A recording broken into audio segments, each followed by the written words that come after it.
So, to begin talking about some coloring techniques, I've decided to only show you techniques with crayons and colored pencils. The first one is the technique that I'm sure you've all done when you're coloring is just back and forth to color in an area over top, back and forth with one color over and over to make it deep and dark.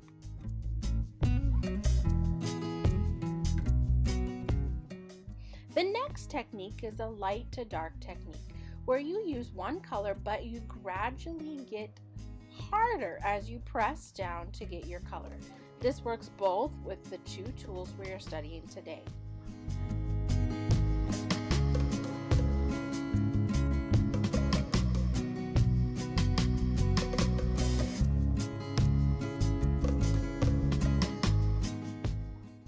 There are different ways to blend two colors together. The first way is layering your colors, choosing two colors and drawing lightly, and then switching to the next color, and switching back to the first one and back to the second over and over again until you've blended to the new color. You can do this with colored pencils and crayons.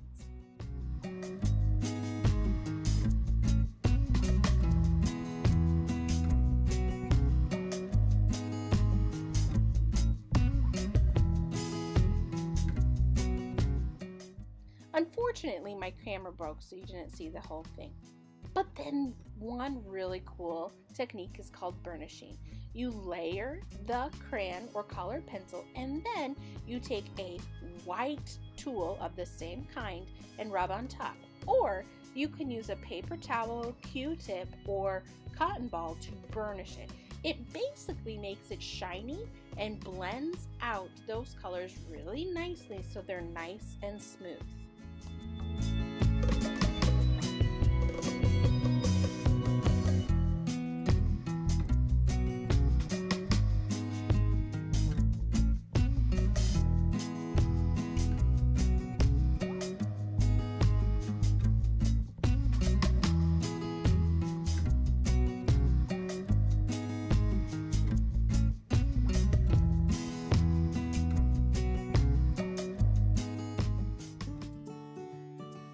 And since today we are learning about how to mix colors together, let me model for you how to mix colors using the primary colors in these two tools. You can see here for the crayon, I began by making a good layer of yellow. And then I went back with blue, back with yellow, back with blue. That made green. Now to make purple, I started with a nice layer of blue, added a little bit of red, and more blue. I can color in the same direction, or I can even color diagonal. And to make orange with crayon, I started with red, and then I'm adding a fairly good amount of yellow.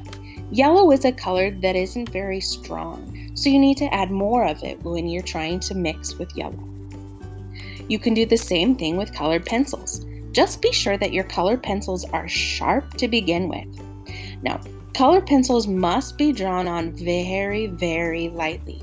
You can see this red here barely shows up on my paper. I'm not pushing very hard with the pencil. Now I'm adding blue. Red plus blue makes purple. So a nice light layer of blue going in different directions, and now back with the red and then more blue until I feel like it's made the color that I desire. This is a time when I could go in and burnish with a white colored pencil as well. And here you can see I'm making green out of colored pencils. A light layer of blue plus a light layer of yellow. And orange. Start with a light layer of yellow and add a very light layer of red, because remember, yellow is a weak color. I need a lot of yellow to make it show up. Adding more yellow on top even to make orange. And here's a fun bonus technique. If you use some sort of water-soluble marker, like the one I did here, or even a Crayola washable marker, then paint over it with clean water, that ink from your marker turns into paint because of the water. This is a really cool way to get a fun watercolor painting technique.